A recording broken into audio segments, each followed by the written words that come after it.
There are certain colors that evoke different emotions, so like blue represents coldness, red represents anger or alertness, green represents peace and harmony, but there's one color in particular that's long symbolized royalty and luxury. And I'm not talking about gold, even though it's pretty obvious why gold could represent richness. I'm talking about burgundy.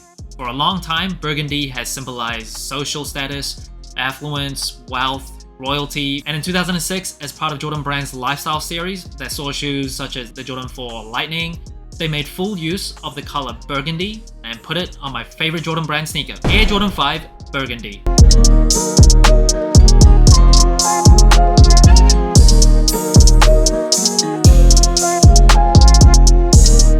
This shoe is finally returning for the first time since 2006. Now I've seen like 3 different release dates for this shoe. First it was like August 12th, then I saw August 19th.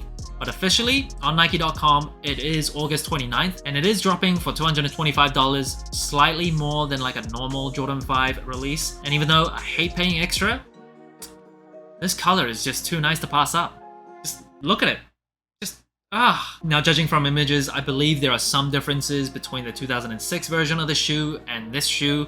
I think like the color of the burgundy nubuck is slightly different and the shape might be a little different. However, I don't have those shoes side by side. I just want to look at this shoe in a vacuum the way it is right now. And the upper sole of the shoe is completely nubuck. I know a lot of people and a lot of articles are saying that it's a suede upper sole. If you go on Nike's about page and in their press release, they'll have like releases that are coming up. And on Nike's description, it says premium nubuck on the upper sole.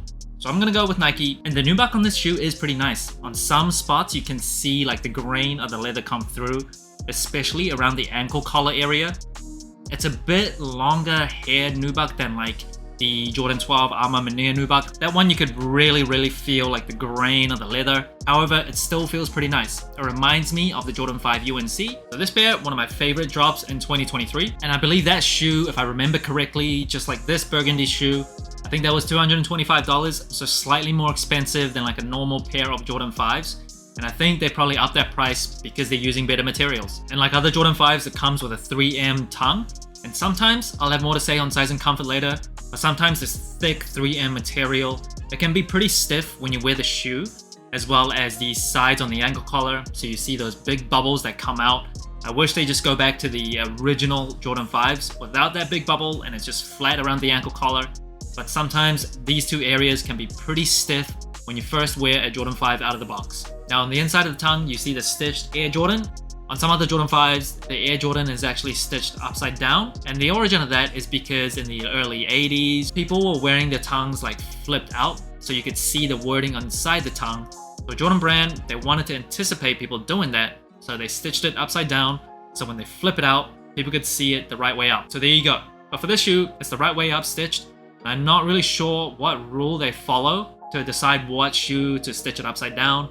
The Jordan 5 Dunk on Mars, that was upside down, but this one, it's not. I don't know how they decide. And probably my favorite thing about the Jordan 5 is the shark teeth. So on this particular pair, the burgundy pair, it has this dark gray shark teeth with the burgundy speckles.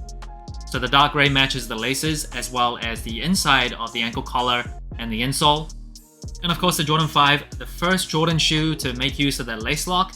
Personally, I always take the lace locks off. I think it gets messy. I'm just too clumsy to use it. I don't like it. I take it off. I'm leaving it on for the purposes of me doing this video while I'm holding the shoe, so you'll know what it looks like in its original form. But when I wear it, you'll see that I take it off. I just don't like it. And like other Jordan 5s, this shoe comes with that netting, and this netting is white. So sometimes with other Jordan 5s, they'll pre-age that netting to kind of go along with the whole pre-aged aesthetic. This one, they left white. However, I do find over time, this netting pretty much yellows anyway, so I don't really mind where they pre-age it. But leaving it white, I think out of the box, along with this color blocking and color combination, it just makes it pop.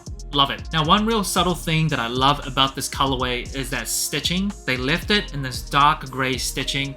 I think if they went with like white stitching to just make it pop a bit more, I think that would have really contrasted too much. I wouldn't have liked that as much. I like how the burgundy is just so dominant and there's little subtle hints of dark gray. Perfect. I can't stress enough how much I like this colorway. And on the booty of the shoe is a gray Jumpman. So unlike OG colorways, it has a Jumpman instead of a Nike Air booty. I know that's not a hard and fast rule. There has been Jordans that has a Nike Air on the booty, even though it's not an OG colorway. First one that comes to mind is actually the DJ Khaled Jordan 5s. On one shoe it says Nike Air, the other one it says We the Best. Let's forget about that one. However, that shoe wasn't an OG colorway, it still came with Nike Air, so it's not a hard and fast rule, but they tend to do that for like special collaborations. This being a general release shoe, they stuck to that rule, not an OG colorway, went with the Jumpman. And the Jordan 5 comes with a polyurethane midsole with a visible air unit on the heel, so because of that polyurethane, it does have some weight savings compared to like a rubber cup sole. So despite this shoe looking pretty chunky and pretty bulky, it's not the lightest shoe, but it's lighter than you would expect when you just look at this shoe in a vacuum. And of course, you have that IC rubber outsole. Again, one of the most beautiful. The Jordan 5 is actually the first Jordan shoe to make use of IC outsoles, and it just works so perfectly, especially with this color combination.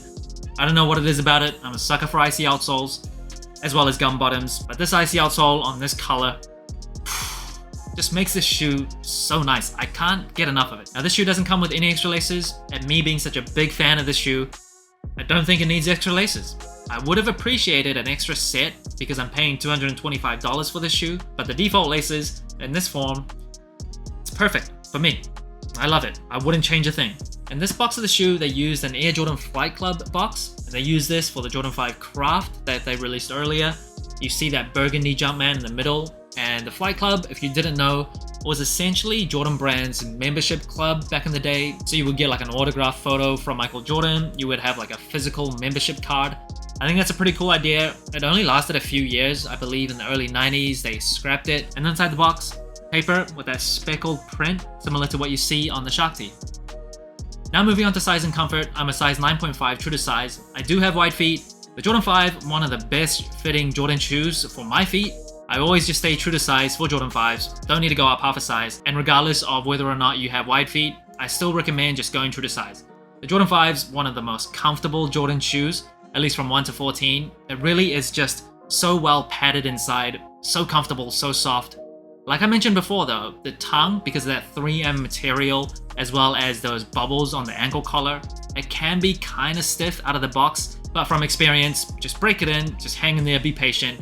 It's a very, very comfortable shoe. This shoe has some extra eyelets, so you can kind of customize your fit depending on whether or not you like a loose or you like a tight. I just leave it pretty much default. It just fits my feet so perfectly. Now cushioning wise, it's average. It's not the most well cushioned shoe.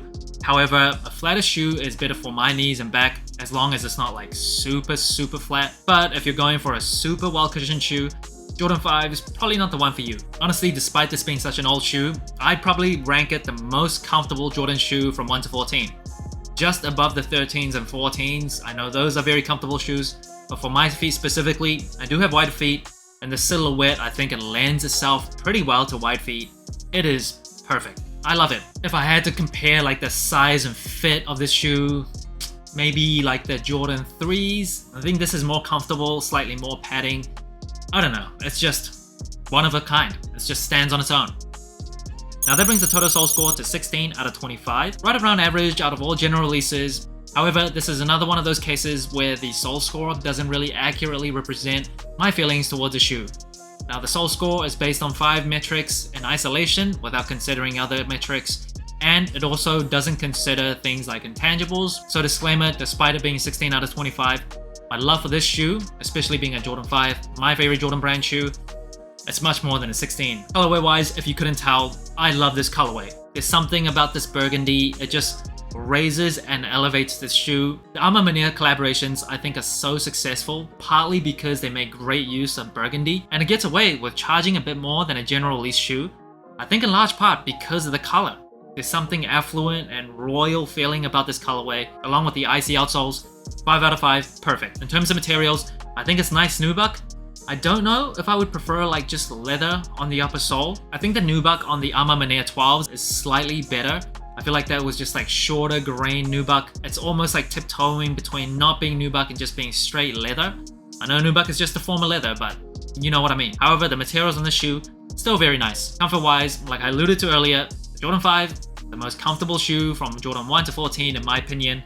Fits my feet perfect. In terms of versatility, I think this colorway, it might be a bit too much for some people. It's a little harder to wear compared to like a black or white or gray shoe. It does really stand out, it's very unique. So even though I love this colorway, if I'm being objective, it's not the most versatile colors. In terms of the Jordan 5 silhouette itself, I think it's pretty versatile.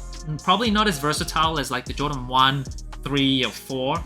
But overall, I think it's a versatile shoe. If you wear like pants, shorts, doesn't matter. It fits the silhouette pretty well. In terms of storytelling, not really much of a story to tell. It's just a general release. The Jordan 5 is my favorite sneaker. Now, I thought when the Jordan 5 UNC released earlier this year, that would be my favorite Jordan 5 of 2023. I do love the UNC blue. It's probably my favorite color on sneakers. But when I see this shoe in hand, when I see the luxurious and premium feel that this color evokes, it's a toss-up. I don't know. I think both are beautiful. It's like trying to choose between two kids. I don't have kids, but I can imagine how difficult that would be. So that's it. Thanks for watching Sole Inclined. Let me know what you think of the Air Jordan 5 Burgundy. Like, subscribe, comment, all the good stuff. And remember, tomorrow may never come, so wear your shoes.